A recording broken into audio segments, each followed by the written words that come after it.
So I will, after this.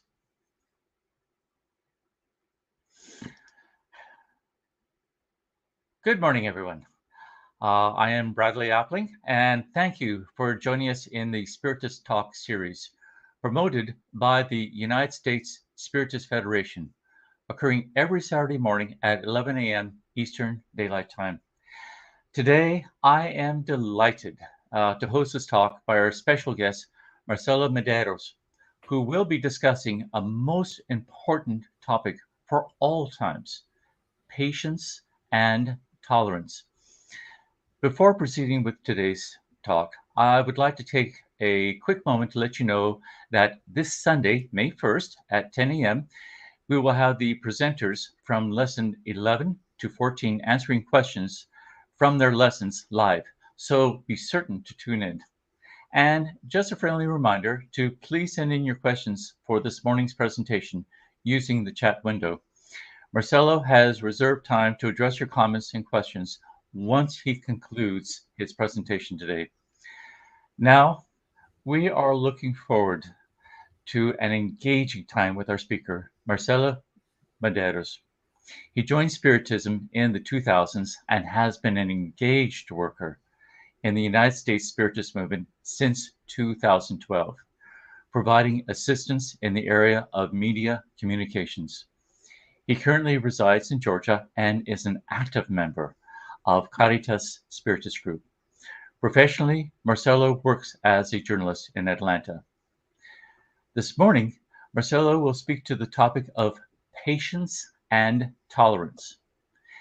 In the Spirit's book, Allan Kardec has said, through social union, human beings complete one another and mutually secure their well-being. Well, we all know that living in society is not always an easy task. By examining Jesus' examples of patience and tolerance, we can learn how to develop these two key virtues that help us overcome the obstacles and challenges we face in our daily life. Please give a warm welcome to our dear brother, Marcelo. Hey, Bradley, good morning. Thank you for this introduction and thank you for the invitation. Thank you, everyone from the United States Spirits Federation, for inviting me here today for this talk. And thank you, everyone all of you who are joining us for this talk. And it is actually a very important topic. For me, it is extremely important. And many times when I'm going to give a talk about Spiritism and I decide a topic and I start the research, more and more I see that it is a really learning opportunity for me because I always need to learn about those topics that I'm studying. And so here, what I want us to see is more like an opportunity for us to see uh, in the Spiritist literature what we can bring to help us in our daily tasks when we need to deal with patience, with tolerance, especially on those very difficult occasions that we have in our daily lives. And so I brought some lessons that I studied throughout those the previous this previous month, so we can study together and we can see what we can learn and how we can put those teachings into practice in our daily life, to at least, as I always say for myself, at least try to put it into practice, because many times it is difficult.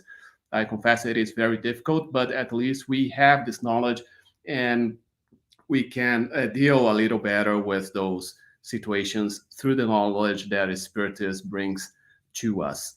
So first, let's start here, seeing why do we need patience and tolerance in our daily lives. So for this answer, we go to the Spirit's book. That's, for me, that's always the number one book when I need to do any kind of research, any kind of study about the Spiritism. I go to the Spirit's book because there's always an answer there that we can bring to the topics that we're studying. And in this case, that's the same.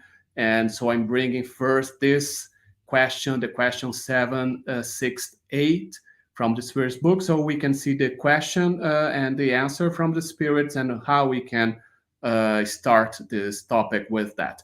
So in question 768, so Kardec asks, he says, in seeking out society, do human beings only yield to a personal motivation, or is there a greater providential purpose? So he's basically asking, why do we need to live in a society? Why do we have to engage in society? Why I can't live alone by myself, like go to the top of a mountain and stay alone throughout my life?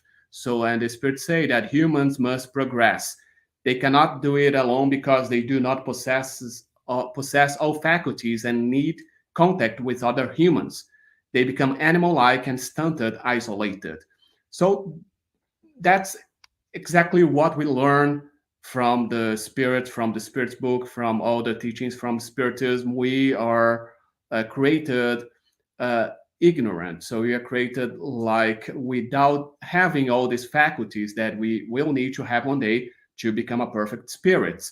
And just by myself, I cannot learn everything that I need. Let's just see, for example, here on Earth, like when we go to school as a kid, we go to the school because we need to learn, and we need to have a teacher in that case to teach us all the things that we have to learn. But some other things we learn from each other. So it's by being in an environment where we have this diversity, where I have different people that think differently than myself, when I have people who have different knowledge than the one that I have, so I can learn from them, and I can also teach them the things that I do know that can help them also to progress. So it's this exchange that help us to grow. And for us to have this exchange, we need to live in society. So I cannot isolate myself. In this chapter of the Spirit's book, we have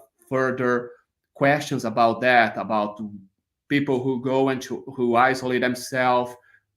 So it's a very good topic. It's a very good section of the Spirit's book for this topic, because we have many different answers. And especially today, we live in a world that we do face many kinds of intolerance. We do face many kinds of difficulties of like we're facing now a war in Ukraine. So we have many things happening today that we may ask, okay, cannot why don't I go to a place and stay there without interacting with anyone, so I won't have to face people who think differently that I do. I won't have to face harassment or any other kind of things that we do face in our daily lives. And that's exactly the answer, because we need that. We need to interact to each other.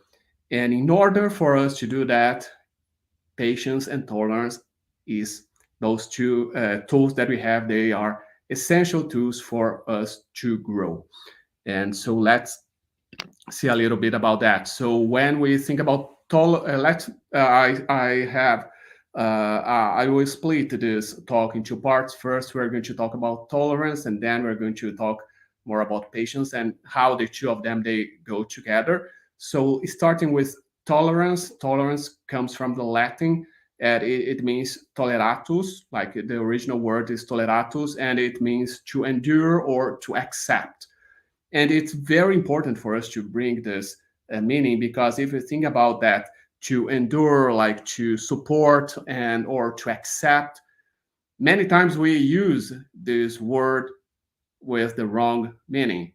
For example, I get myself saying all the time, okay, I need to tolerate that person, I need to tolerate that situation, meaning that I only need to be there, I only need to like to listen to the person to talking to me, and just like I may be thinking about any other thing, but just allowing that person to talk and to put out their their emotions or the way they're thinking, even though that situation might be bothering me. I just stay there and pretending that's not happening. That's a way that for me, I think it would be tolerance. But by seeing that, we see that it's not the case, because if we need to have acceptance too, it means that it's not only about me being there like passive without interacting with that person, but I need to accept. And not only not, it doesn't mean that I need to accept what the person is saying, or I need to agree with what the person is saying, but at least to accept that that person has a different way of thinking, that that person may have a different habits in their daily lives, different than the ones that I have. And that's okay, because each one of us, we are different human beings. Each one of us, we are different. And again, it's through that difference that we learn from each other. So in this case, we are going to see that to tolerate is not only for us to allow other people or other situations to happen, but we need to be in that situation. We need to actually to learn from that situation. And here I just brought an example. We can see here, not an example, but just one thing from my personal life. We see here milk, we see here the cows, and I brought those pictures because that's a kind of intolerance that I have. I am a lactose intolerant person. So my body cannot digest the cannot digest the milk. I used to, but through all the age, when I got older, my digestive system it started to reject milk. So in order for me to be able to drink milk, have ice cream or butter or any kind of uh, product that comes from the milk, I need to take that little pill that we have here, that it has the lactase, that is the enzyme that my body does not produce anymore. So I just brought it here for us to see that in this situation it's very simple. I am a lactose intolerant person, but I only need to have one pill because before I drink milk, so my body will be okay with that. And I brought that for us to see that it would be very simple for us if we could take those pills in our daily lives. If we could have that kind of medicine, okay, I will be in a same room with someone that I cannot tolerate, so let me take that pill and I will be okay. But it's not the case. Unfortunately, that is not the case when we are talking about people, about living in society. So do we have any medicine? Do we have anything, any pill, any magical pill that we can get and help us with tolerance and help us with patience? Actually, that's not a magical pill, but we do have some medications for the soul, some tools for the soul, so we can change ourselves, we can evolve, we can learn, and we can be able to uh, as my body, I am able to drink milk if I get that pill. And if I study, if I do all the things that spiritism teaches, that Jesus teaches us, maybe one day, probably, hopefully, I will be able to tolerate more, to be more patient. So that's what we are going to see now. So now I'm bringing those pills, I mean those lessons that we have that can help us in our daily lives. So first, I'm going to talk here a little bit about intolerance, because intolerance, when we talk about intolerance, and especially talking about intolerance in this religious point of view, that's something that we see that we have many examples of religious intolerance today.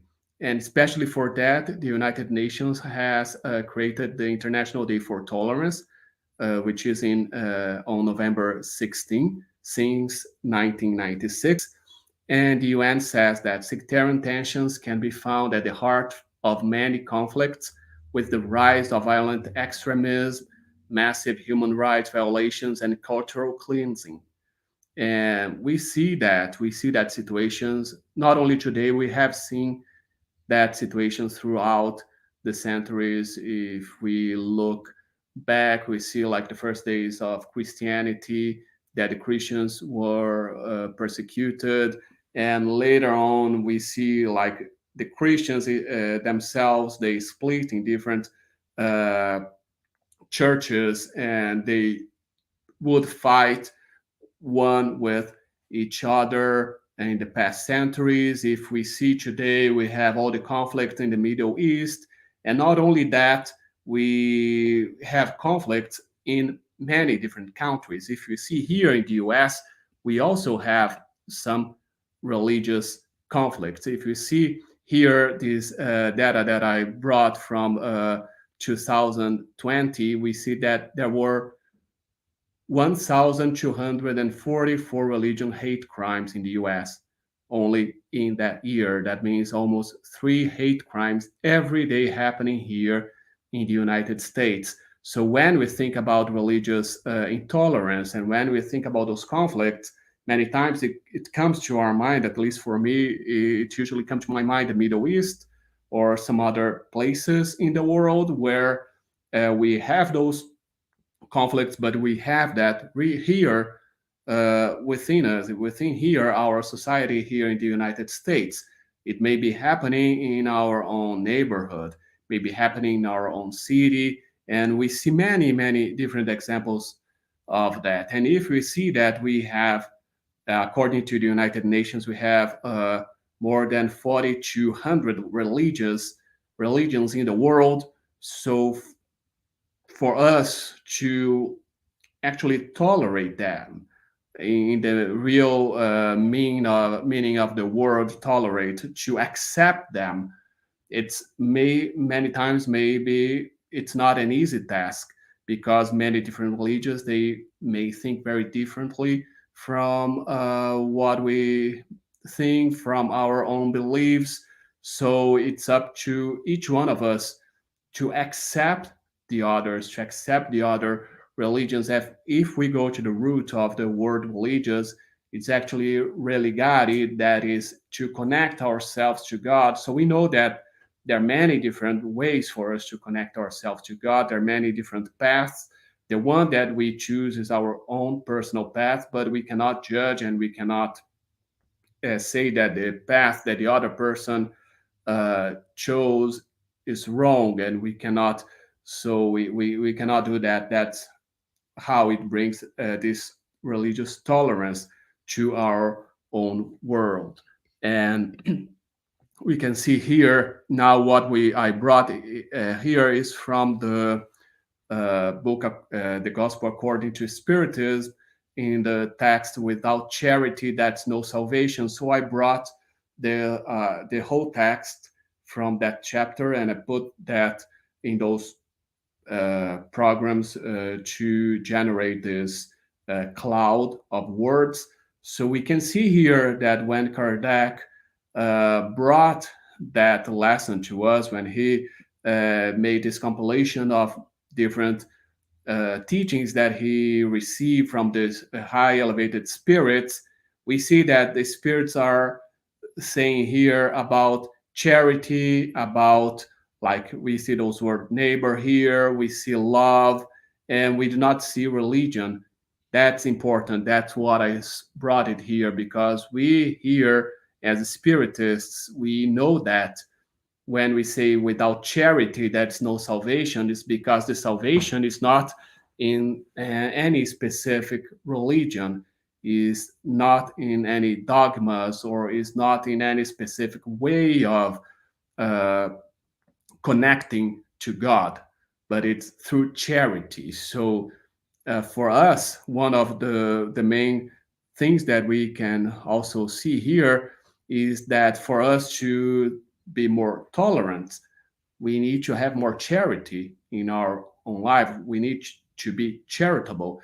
And we can see that example from Kardec, because imagine Kardec at his time in the 19th century, bringing all these different concepts that Spiritism brings to us. If today it is difficult many times for us to talk about Spiritism, imagine at the time of Kardec, imagine all the criticism that he faced. And we know that if we see, like if you read Kardec's biography, if we read all his comments in the Spiritist review, so we see how all the letters that he received, all the with all the that hatred speech. So it wasn't easy for Kardec. It was tough for him, and nobody said it was going to be easy. But we see here that Kardec never said that, okay, Spiritism or the way that I think, the way that I see the world is the only way that we can have to reach the happiness that we all deserve. No, he brought this message of without charity, there is no salvation. So that's one of the examples that, in my opinion, we need to bring. I bring it to myself all the time, especially when I face someone thinking different that I do, when I face someone having some attitudes that I wouldn't have. So let's always be charitable and always, for example, putting ourselves in other person's shoes so we can also think of and see the world through the eyes of that person. And especially going back to the first question that I brought from the Spirit's book, always to see that it's through these those experiences, through those opportunities that we have, that we evolve. So by seeing that there are other ways of seeing the world, we are going to actually to learn more and to evolve as well. And now I brought this example, still staying with this message and these teachings about the religious tolerance. So I brought this from the book Planetary Transition by Divaldo Franco. In this book, like we have a different religion. One of the scenes, one of the moments right in the beginning of the book, we have many different religious groups in the spirit realm. They are working together after the tsunami that happened in 2004. So the beauty of that, I remember when I first read this book, I saw, okay, but we have like one person that is Catholic, one person that is Muslim, one person that is Jewish, with another one that is a Spiritist. They are all working together. They are all working without like judging, without questioning each other. And how is it possible? Because many times we do not see that happening here on Earth. So how do they do that? And so we have here Manuel Filomeno de Miranda. He says that the caravan, therefore, was made up of members of varied spiritual formation, whose common point of understanding was the love that reigns sovereign in the universe. So for them, it was all about love. So it wasn't about the way they thought about God, if they believed in this or that point of their different religions, but they just were thinking about love and about helping those souls, those spirits who had just disincarnated after the tsunami. And one of those persons that was working that was a priest. So actually, so Manuel Filomeno de Miranda, the spirits there, they one of the questions they ask, and they see, okay, we have a priest here, but he's a Catholic priest. And if you see the Catholic religion, they do not believe in reincarnation, for example. So they do not believe in these communications with the spiritual world as we do here in the Spiritism. So how they can work together, how they can be there together, helping each other if they do not believe in the same things, if they believe in different things. And then they ask that to the priest, and the priest answer is this one: when we return to the country of immortality, formulas disappear, giving way to the emergence of the essence that we soon assimilate through affinity and the logic of universal good. So, what we see here, all those dogmas that we have, all the things that we see here on earth, once we go back to the spiritual realm, for them, it doesn't matter. So, it doesn't matter if the different religions have different dogmas. It doesn't matter what they believe that is different from each other, but the common point for them is these, like the logic of the universal good, the love. So basically, what they have in common.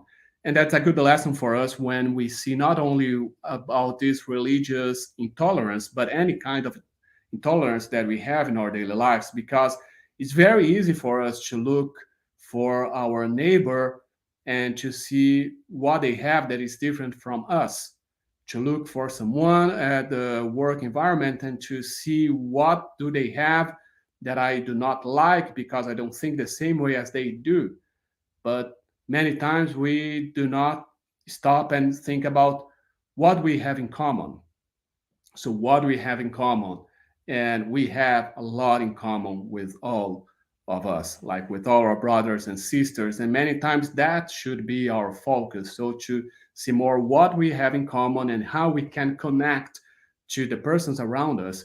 And once we are connected, then with those things that we have the same beliefs or the same taste. Maybe it can be something very silly. For example, okay, I we like chocolate ice cream, so that's already a point in common with someone else. We love the same music. We read the same books, so we can start a conversation about that book or that movie that we watched. So many times we have some common points with the ones around us, but we are so connected, we are so only seeing and what we have that is different that we cannot focus on the other side. And here, like we see this example, all those spirits from different religious backgrounds, they were working together because their focus was on the good, was on the love that comes from God. So they just wanted to help those souls that were coming back to the spiritual world after the tsunami. So that's for me, that's one beautiful example that we have in that book, one of many beautiful examples. But that one really came to my mind when we talk about this. And now we also brought here the tolerance in the family, because many times it's easy for us to okay, I'll go to work or spend like 8 hours with a group of people. If I do not like one of them, I can try to avoid them. If I do not like a neighbor, I would just take another path in the neighborhood and try to avoid meeting that person. But what about the family? In the family, we many times we do not have that choice, and we know, like we spiritists know, that we are born in the family, we are born in the environment that is the best one for us, for this incarnation that where we are. So if we are born in the specific family, if we have those parents, those siblings, if we have those kids, those cousins and uncles and aunts, is because we need to have them in our life. And here we we have this on the Gospel according to Spiritism on chapter 14. We have like Saint Augustine talking about honor your father and mother, and talking about tolerance in the family. So two things that I brought here for us to really think a little more about those topics. He says the constant contact with the beings it hated. So he's talking about when we are born in a family with people that we do not feel that connection, or at least we do not feel that good connection. So he said the constant contact with the beings it hated is a terrible ordeal under which it sometimes succumbs if its will is not strong enough. So he's saying here that many times that's true. Many times we are going to be in a family where we do not tolerate each other, when we cannot accept each other because of previous incarnations that we've been together. So many times we know that we are brought together with our past enemies, with people we've done terrible things against them, or they have done terrible things against us. In many cases, both of them happen. So many times we are brought in those family together, in that environment together. But why does God allow it to happen? It's because we need to grow, we need to fix the issues that we have. And by being patient, by being tolerant, we are able to fix that. And when it happens, also, St. Augustine says the hardest trials are almost always an indication of the end of suffering and of perfecting of the spirit when they are accepted with a view to God. So, once we are able to overcome that trial, that means to make up with our enemies from previous lives, or to get along with them the way that we did not in the past. Once we do that, we are perfecting ourselves as spirits. We are learning and we are growing and evolving. So that's always also a good way for us to think, that many times we need to see that if we are in those situations, if we face different those difficult situations, can be within the family, as they say here, can be the work environment, can be many different uh, places, environments in our own life. If we face them, there is a reason for that, and we know that once we overcome that, we once we can be able to accept that and to deal with that, we are growing, we are going forward, and that's what God and what the high elevated spirits want us to do, to grow and to, coming back to the previous lesson about those spirits, that they see the love as the things, the one thing that connect them all. So the same here, if we see love, if we can find love within those situations, we can actually grow and we can actually become each day better persons. Is it easy? No, it's not easy, but we have at least the tools here. We have many examples from Jesus and from many other spirits that can help us to overcome those situations. And now, as we were talking about the tolerance in the family, now I'm going to talk a little bit about the patience in the family. And I'm going just to summarize here one. One text from this book, Cartas y Crônicas, from Brother X, uh, channeled by Francisco Cândido Xavier. In this lesson, it is called Paternal Patience. Uh, Brother X is talking about the first days of Christianity, and there are two people in this story, one father and his son, that they are living here on earth on the first days of Christianity, but they choose different paths. Like the father is a very wealthy, very rich man, and he donates all he has to follow Jesus. The son doesn't do that. The son decides to like keep going to keep having his all his physical pleasures, the pleasures from the physical world, and does not listen to Jesus' teachings, does not follow the Father. So they have different paths here on earth. And what happened when they go to the spirit realm? The Father goes to a very high elevated place, and the Son goes to the lower zone. And the Son is suffering there. The Father goes there and see the son suffering, and what he does, he wants to help the son. So he goes to Jesus and asks Jesus if he can have the permission to go to the lower zone to rescue his son. And Jesus said, okay, you can do that. So that's what the father does, because he loves his son. He wants his son to be in the same place where he is. So he goes there, he bring the son to the higher realm, and he's very happy because the son is with them. But once the son wakes up, he sees himself with many wounds.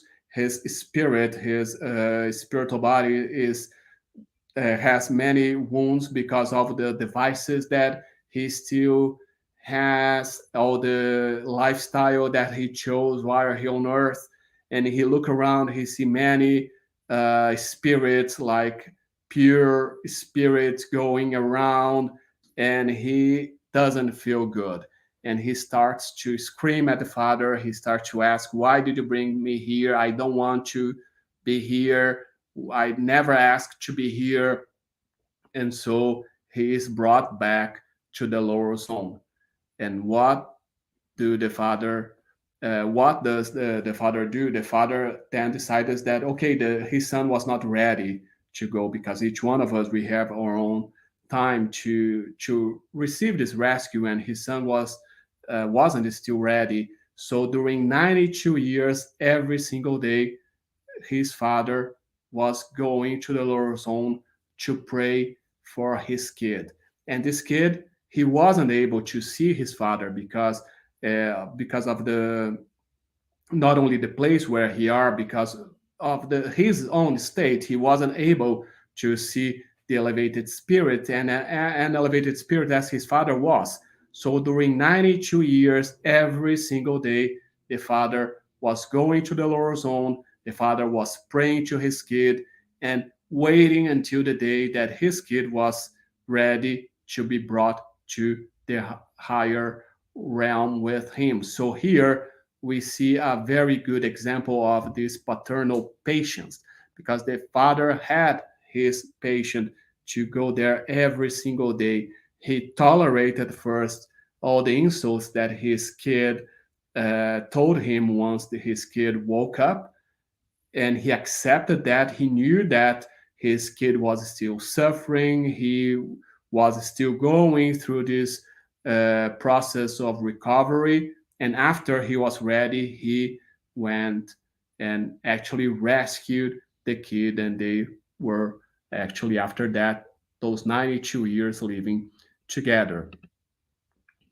And so I brought here some words from Emmanuel about patience. Is from the book called Siga Me, or Follow Me.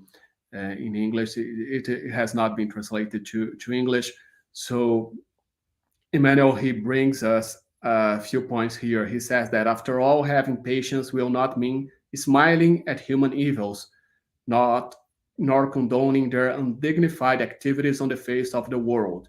And if we see that the father was not smiling at the situation of his kid, or the father was not accepting the evils itself, but he was accepting that his kid wasn't still ready, that his kid had many things to learn.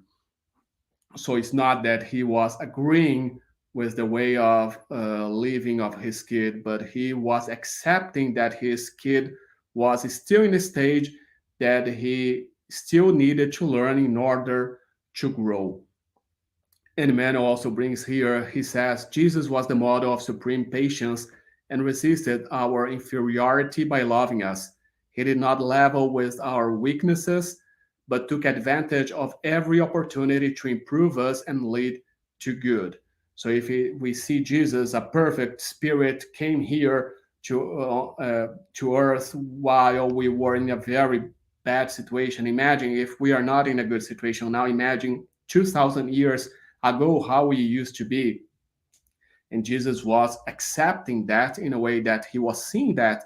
He knew that we were still immature, we were still growing, but it doesn't mean that he was like agreeing with our lifestyles. That's why he came here to teach us, to show us the way to go to God. So he came here and he taught us, and he's still teaching us. And one of the best books that I have, that we have in Spiritism, in my opinion, is the book Jesus in the Home, because in that book we see, like, we have 50 different stories of Jesus doing the gospel at Simon Peter's house, and every time the story starts with like the disciples arguing about any different situation, and Jesus allows everyone to give their own opinion, and after carefully listening to everyone, he comes and gives a lesson, tells a story, and gives a lesson to all of them. So Jesus was doing that. He was watching each one of them. He was seeing each one of the disciples' difficulties and own points of view. And after seeing all of that, he would come and give them the lesson. So that's exactly what Emmanuel is saying here. He took advantage of every opportunity to improve us and lead to good. So as the Spirit also says, as saying in the Spirit's book, that Jesus is our model and guide. So let's always read and watch those stories so we can better learn with Jesus' example. And we also have here brought another chapter here from the chapter 9 from the Gospel according to Spiritism, when they say here, a friendly spirit says, be patient because this is also a charity. Everyone should practice the law of charity as taught by Christ, who is God envoy. So we have here the same way that we saw that being tolerant is also practicing charity. So being patient is also practicing charity. So being patient towards each other. And not only that, now we're going to see another level of patience. Just a short story I will summarize here. Another story from the from Brother X, channeled by Francisco Xavier. This is from the a story called Tests from Patience. So we have in this story two women. They are talking before reincarnating, and one of them, she wants to come here to Earth to learn how to be uh, patient, how to acquire more patience. And so she comes here. She's living a good life. She's doing well with all the the things there that she was supposed to deal, until like a few years after her marriage, she starts to have some issues within her own family. So with her husband, with her kids, and instead of seeing the situation and trying to overcome the situation, she just started to complain about them and to complain about her life.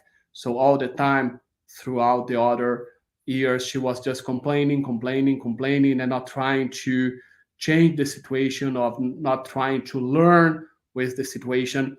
And what happens when he went back to the spirit realm, she met again with this friend. They were talking again. And then this friend tells her, okay, we went to Earth. We had this goal about learning how to be patient, but you failed because the time you needed the most, in the time the life gave you the opportunities to improve, that you started to complain. We started only to complain not about the others, but about yourself, about the life where you were in, and you fail. So you will need to go back again to Earth, have another opportunity to learn that. And then she says, for us who many times have been wronged with the neighbor, the best method to acquire patience is to be just toward others without demanding the same from them. So that's why she was trying to learn about that. So she needed to be patient toward others, but instead of that, she was just complaining and she failed in that. And I brought this lesson as well for us to see that many times it's not only about being patient toward others, because in this case, we see she spent a whole lifetime here, she failed, and she was going to come back here again. So she needed to be patient towards herself because she would have to face that same situations again.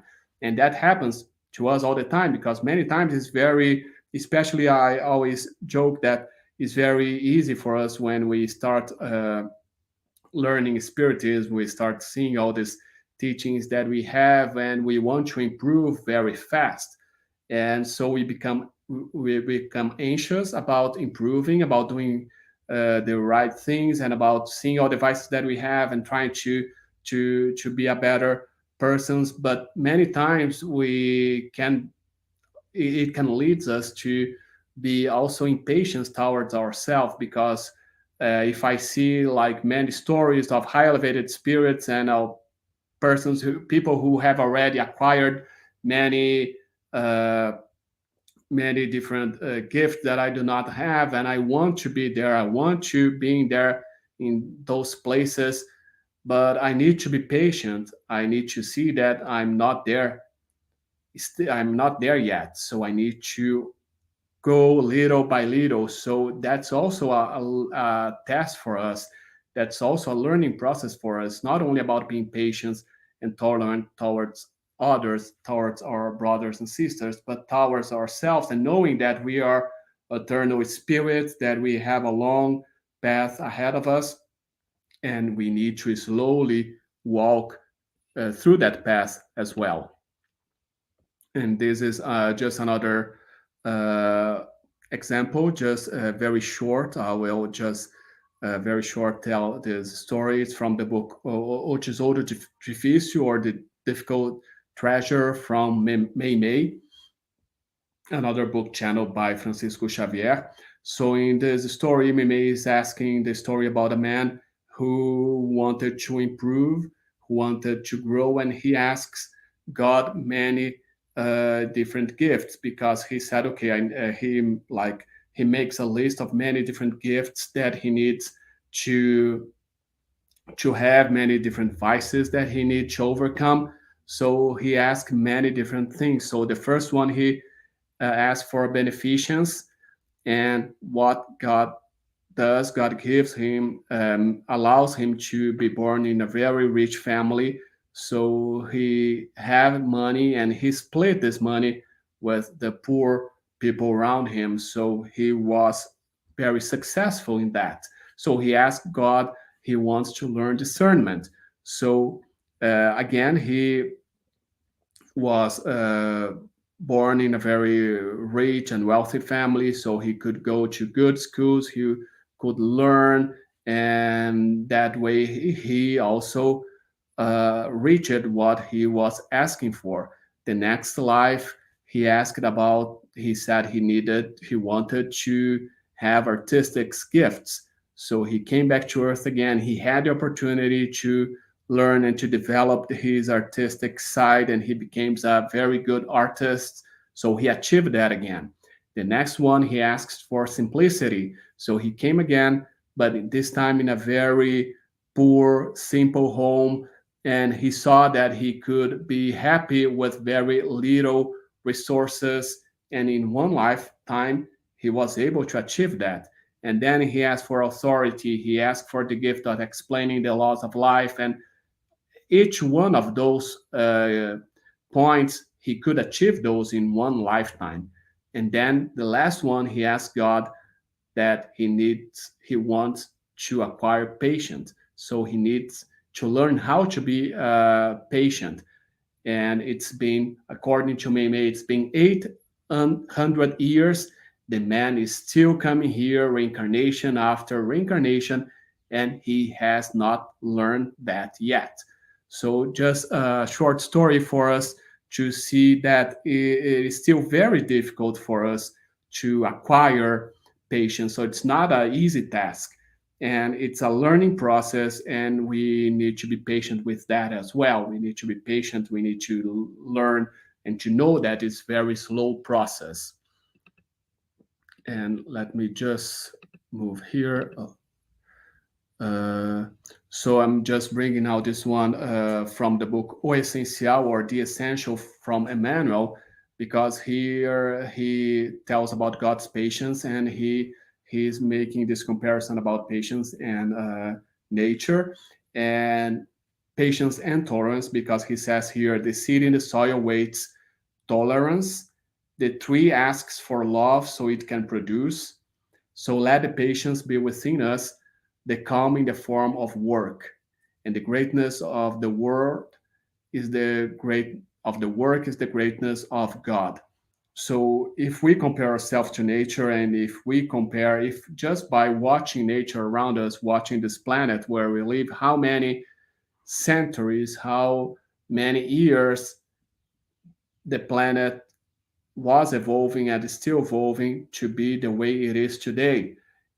Like we know that it's not that the planet Earth was created just the way it is, prepared for us to live, for the human beings to live here. No, it's been a process.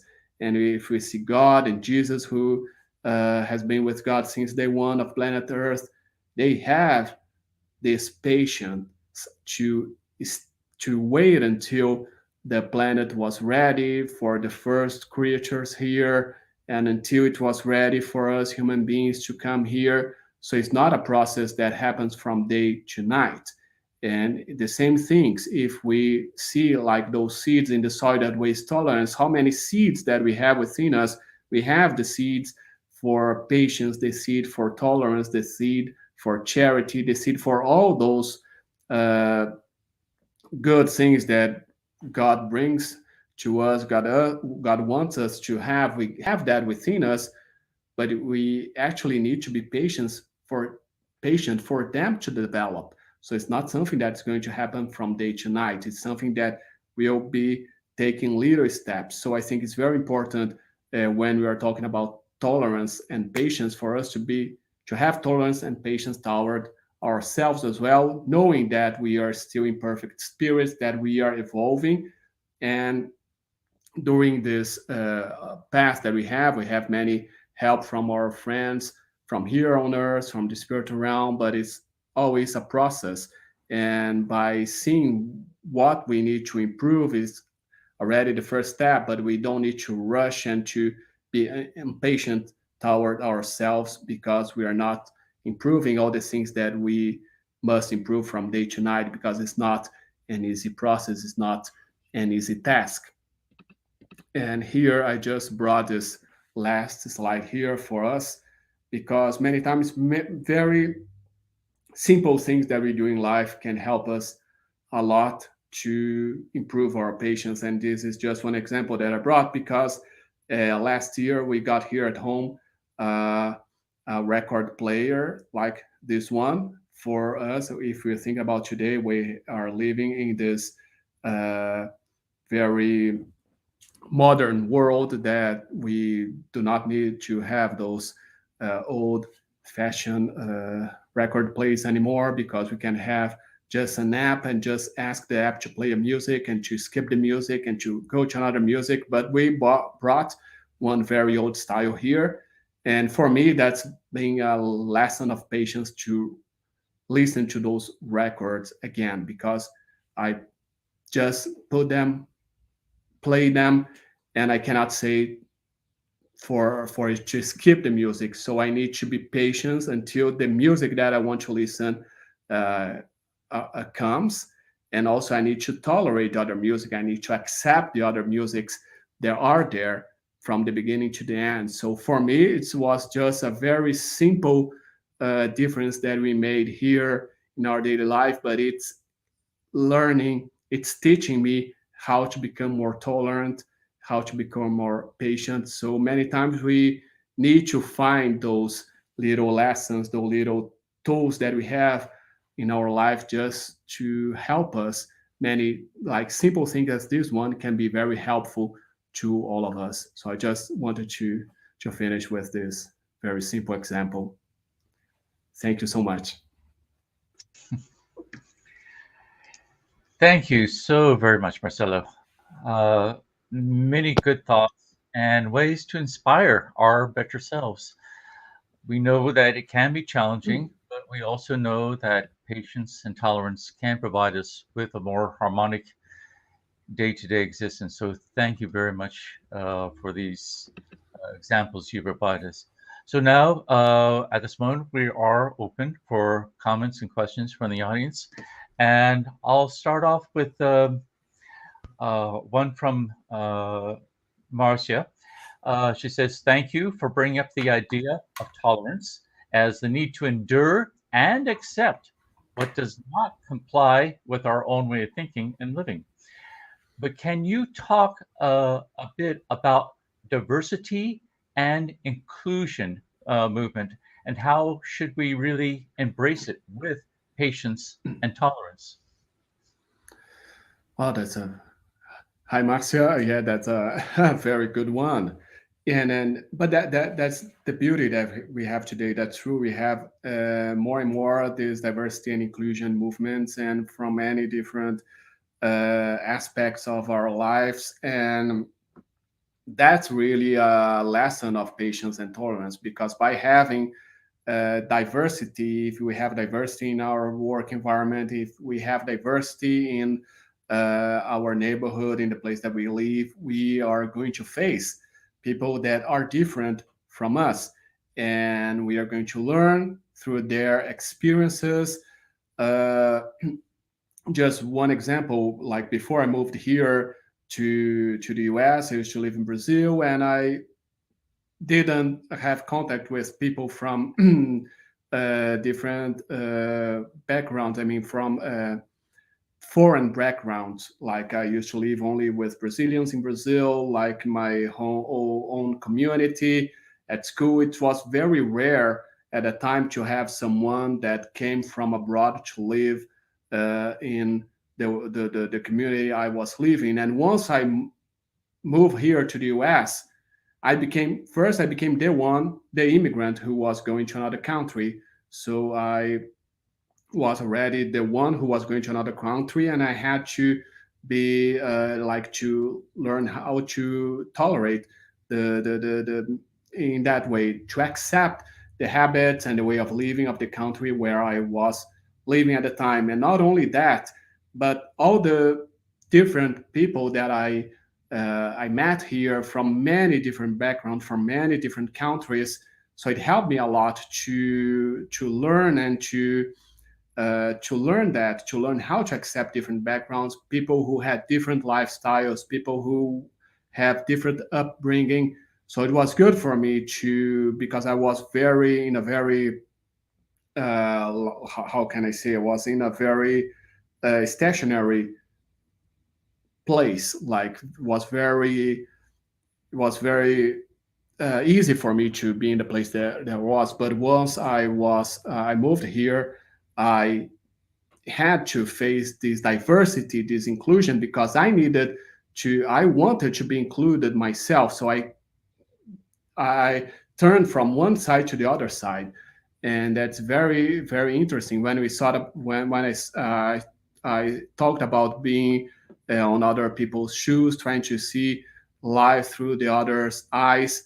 Many times we need we actually life put us in the position that we become the other side as well. And when we talk about diversity and minority, for example, by moving here to the US, I became to the other side of this coin. And I think that's very important for all of us.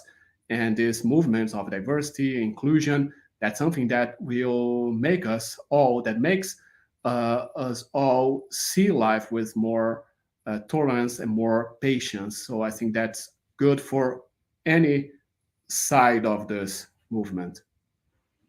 Mm, wonderful. We have a comment and question from Yasko. Although cognitively we know we should accept divergent opinions and behaviors, emotionally we react to them. So organically taking all as an aggression directed to us. What kind of mental exercise should we practice in our daily lives to avoid taking them so personally? That's tough. I do the same. I take them personally all the time. But wow, mental exercise for me, prayer is the best one. Especially that there's a very good prayer, the one that I love this prayer, and I say this prayer all the time. In the Gospel according to Spiritism, there's a prayer for our enemies, and many times when I say that I pray, when many times when I say that I love that prayer, people say, okay, but for the enemies, why do you have so many enemies? We do not have enemies. I don't have enemies. We do not need to see other people as enemies. But if we see that like enemies in a way that can be anyone that thinks differently from us and that make us feel uncomfortable, or that make us like take that opinion personally, or many one that hurt hurts us in any way, can be considered in this way of seeing an enemy. So I go to the gospel according to Spiritism. I open that prayer, and I many times I say that one day, the other day, again and again, until I feel myself more comfortable being in front of that person, or being interacting with that person. So I think that prayer is a very good one. Any prayer is good, but particularly for me, that one is very good, because I remember that prayer. We have a few points. For example, we ask God for to forgive that person. We ask God to forgive us if we have in the past done anything wrong against that person, because many times we do not see that. And it's also ask God's an opportunity for us to do good unto that person, and also to accept any good that may happen to that person, even though that can hurt me, and allow me not to feel hurt by that. Like, I mean, that there are many good points in that prayer, so that's a very good one, at least for me. That will be very helpful. Um, Paula asks, she says, I live in a retired community with little for those around her to do. They basically talk about their operations and their sickness and again. How do I set myself up to endure these every day, to hear these over and over, and listening to them?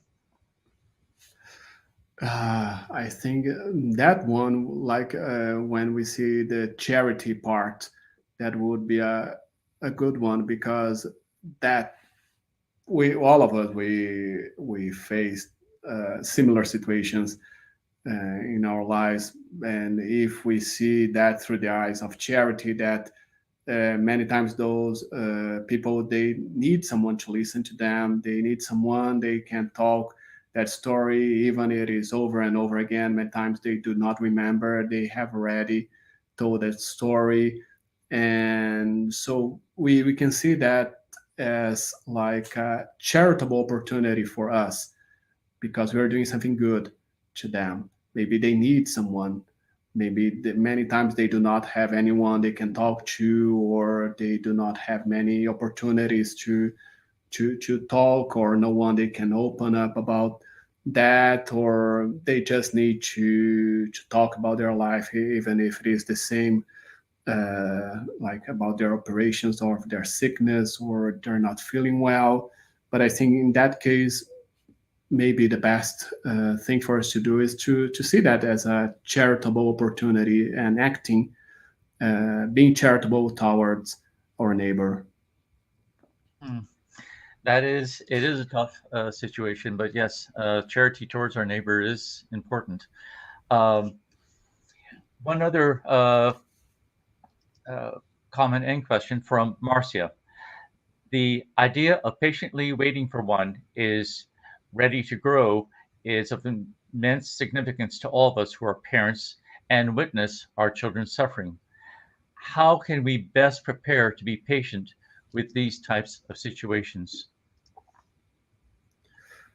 Well, I'm not a parent, so I cannot speak about as a parent, but as like but I have many nephews and nieces, and like we face that situation all around us as well. but I understand, especially when it is something, and we see the children suffering, it's very tough. But one thing that, for example, one thing that I'll always bring to my nephews, for example, is examples that I faced similar to the ones they're facing when I was young, and how those examples, those situations helped me to grow and to become the person that I am today. For example, I remember I suffered from bullying when I was like 13 years old, and those were like during almost 1 year of my life at school, and that was a very tough moment for me. It was very difficult at the time. I suffered a lot, but with that, like all the things that happened after, for example, that helped me to move to another place, to another school, and by moving to another school, I met so different people, so many good people, good friends, and it was a good opportunity for me to grow, to go to a new place, to develop, for example, learn how to like, because I'm a very shy person.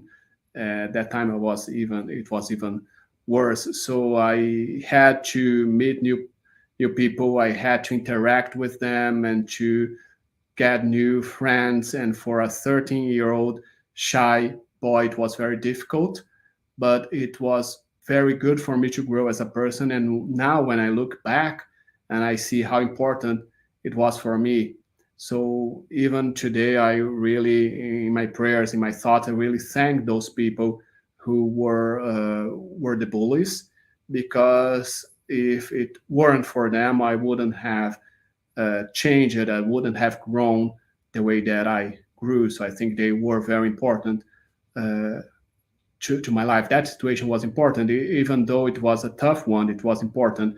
So many times, just by looking back and seeing all the things that we faced when we were kids, we can see how important it is. But it doesn't mean that we are allowing maybe the kids to suffer. We are maybe there. No, I'm here if you need anything. As the same way that I had during those years, I had my parents, I have my siblings, I have so many people around me helping me to overcome that situation. But the suffering itself, now I see that it was something that really helped me to evolve. Mm. That's a very important point you brought up, that maybe these trials, these tests in our lives are opportunities for us to uh, look at being more patient, being more tolerant, and improving ourselves. Are there any other thoughts or questions from our audience?